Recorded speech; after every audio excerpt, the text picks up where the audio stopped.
अन्वी एक पढ़ी लिखी शहरी लड़की थी जिसे कुकिंग का बड़ा शौक था।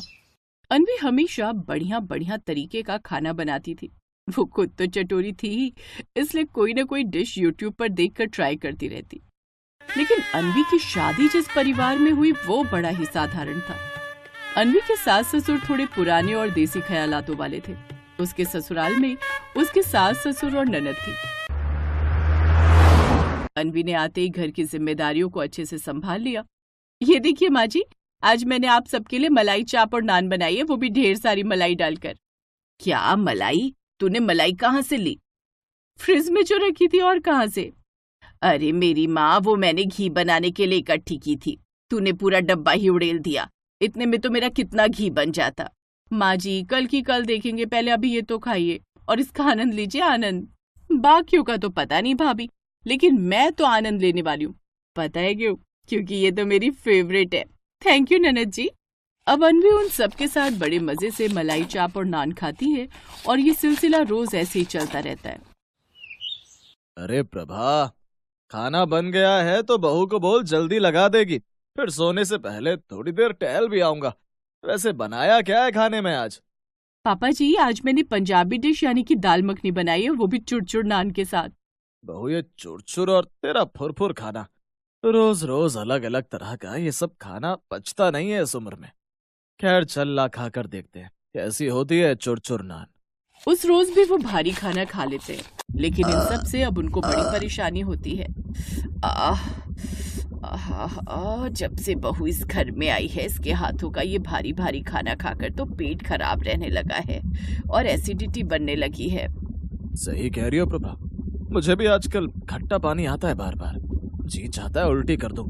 ये सब उस होटल जैसे खाने की वजह से ही हो रहा है, जो बहू रोज रोज बनाकर रख देती है। लेकिन अन्वी उनकी नहीं सुनती और शाम को एक बार फिर खाने में सबके लिए शाही पनीर और कोफ्ता बना देती है, साथ में पनीर टिक्का भी। लेकिन ये खाना देख वो झट से बोल पड़ता है। बहू, ओ बहू। जी पापा जी। बहू, मुझे तो ये खाना मत देना, इसे खाकर मेरे पेट में एसिडिटी हो जाती है। इतना भारी खाना मुझसे खाया नहीं जाता, हाजमे में दिक्कत होती है। ऐसा कर, तू मेरे लिए कुछ हल्का खाना बना दे। अन्वी रसोई में आकर मुंह बनाते हुए कहती है, ओफो, क्या मुसीबत है यार, इतनी मेहनत और प्यार से ये सब बनाए, लेकिन नहीं, इनको तो अपना हल्का खाना ही खाना है। अरे थोड़ा घूमेंगे फिरेंगे तभी तो खाना डाइजेस्ट होगा, सारा दिन सोफा तोड़ने से थोड़ी ना होगा। खैर, अब बना बेटा अन्वी इनके लिए खिचड़ी। अन्वी फिर से खाना बनाने में लग जाती है। कुछ देर बाद वो उन्हें खिचड़ी बनाकर देती है, जिससे अगले दिन उनका पेट ठीक रहता है। अब आज हमारा पेट ठीक है क्योंकि कल हमने हल्का खाना खाया था। बहू, ओ बहू। जी माँ जी। बहू, खाना बन गया हो तो लगा दे, फिर मुझे कीर्तन में भी जाना है। आज उर्मिला के यहाँ कीर्तन है, तो बोल रही थी कि टाइम से आ जाना। हाँ, मुझे भी सोसाइटी की मीटिंग में जाना है, मेरे लिए परोस दे। जी खाना तैयार है, बस अभी लाई। अन्वी रसोई में जाकर खाना लाकर उन्हें परोसती है। अरे ये क्या बहू, तूने छोले भटूरे बनाए नाश्ते में? हाँ पापा जी, वो क्या है ना, कल अर्जुन जी का बड़ा मन था भटूरे खाने का, तो उन्होंने मुझे पहले ही बोल दिया था कि नाश्ते में छोले भटूरे बनाओ, इसीलिए मैंने यही बना दिए। हाँ माँ, मैंने इसे बोला था बनाने को। अच्छा ठीक है, अब बन ही गए हैं तो खा लीजिए जी। मनोहर और प्रभा दोनों छोले भटूरे खाकर अपने अपने प्रोग्राम में चले जाते हैं। लेकिन ये भारी खाना डाइजेस्ट होने में अब उन्हें दिक्कत होने लगती है, जिससे उन्हें बार बार खट्टी डकारें आनी शुरू हो जाती।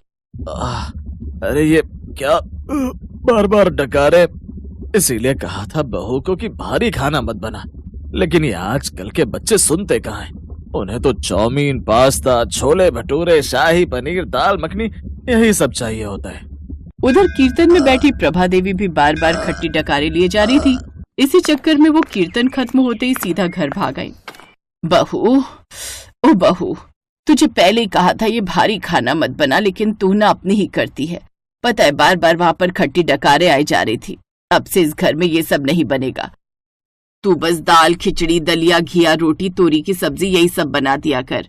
अब से इस घर में ऐसा भारी खाना बनाना बंद कर।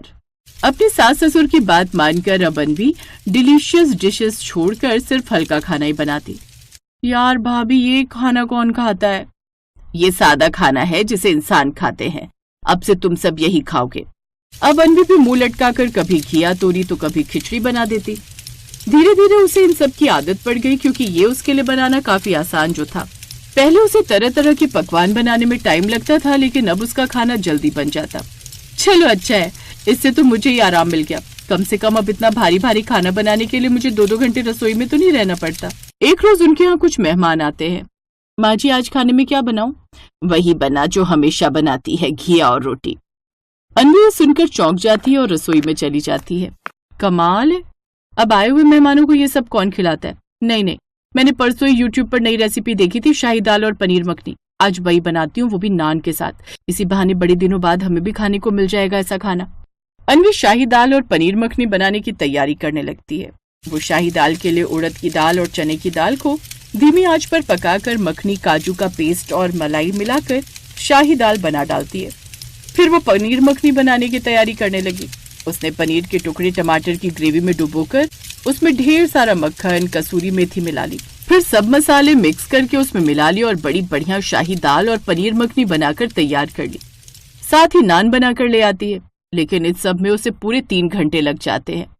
बाप रे, अच्छा हुआ जो मेरे सास ससुर रोज रोज ऐसा खाना नहीं बनवाते। अब कौन 3-3 घंटे रसोई में खड़ा रहे, ऊपर से ढेर सारे बर्तन हो जाते वो अलग। मेरे लिए तो वो हल्का खाना बनाना इजी है, जो झट से बन जाता है और मेहनत भी कम लगती है। बहू, अब खाना ले भी आ। अन्वी खाना लेकर बाहर आती है। खाना देखकर पहले तो सास अन्वी को आंख दिखाती है, लेकिन जब वो शाही दाल और पनीर मखनी खाती है तो उसके तो होश ही उड़ जाते हैं। उसे वो बड़े टेस्टी लगते हैं, क्योंकि उसने इतने दिनों बाद जो ऐसा कुछ खाया था। मेहमानों को भी ये सब बड़ा पसंद आता है। और उसके जाने के बाद सच में बहू ने आज कमाल ही कर दिया। अब तुम रोज ऐसा ही खाना बनाया करो, शाही दाल और पनीर मखनी, मलाई कोफ्ता, नान। हाँ बहू, वो क्या है ना, इतने दिनों से तुम्हारे हाथों का ये खाना खाते खाते अब हमें इन्हीं सब की आदत लग गई थी, लेकिन हम बोल नहीं पा रहे थे। लेकिन आज खासकर ये शाही दाल और पनीर मखनी, ओए होए होए, क्या स्वाद था इनमें। बहू, अब रोज ऐसा ही खाना बनेगा इस घर में। क्या? अब अच्छा ठीक है जी माँ जी, लेकिन आपका हाजमा? अरे वो तो अब ये चूरन खाकर एकदम ठीक रहता है। अब हम हर खाना पचा लेते हैं। अब अन्वी की हालत खराब हो जाती है, क्योंकि अब उसे हल्का खाना बनाने की आदत जो पड़ गई थी। पहले 1 आधे घंटे में झट से खाना बन जाता था, वहीं अब मुंह लटकाकर वो 2-3 घंटे तक रसोई में खाना बनाने में लगी रहती। अब वो अपना माथा पीटने लगती है। हे भगवान, ये तो मैंने अपने पैरों पर कुल्हाड़ी मार ली इन सबको ये पकवान खाने की आदत डलवा कर।